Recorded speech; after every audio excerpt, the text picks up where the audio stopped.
that they use that, or they use that in their forehead. To like perform style, because different style, different meanings or symbolism. Yeah.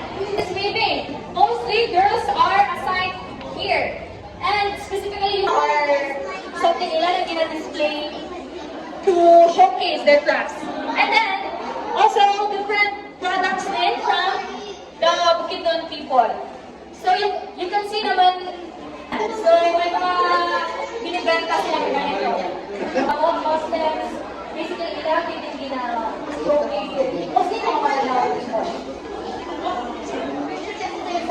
So makikita niyo ito during Kaulan. So I encourage you to visit during Kaulan para mas maintindihan niyo kung saan siya ginagamit.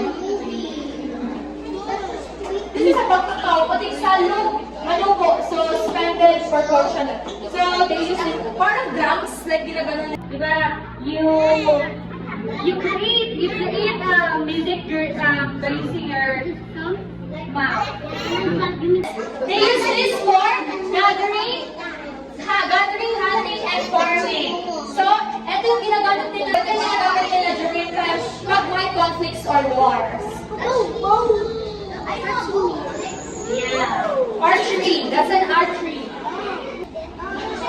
This is spear. That's a spear.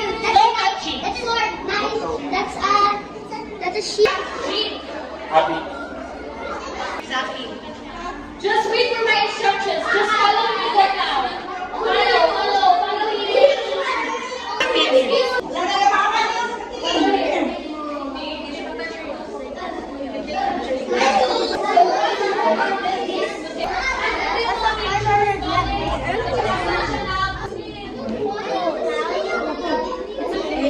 A writer and an artist.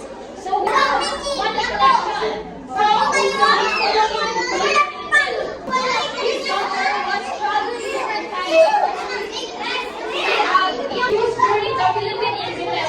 This is the music during their days. It was this parang to fight from the Barnabal, from the witch, from the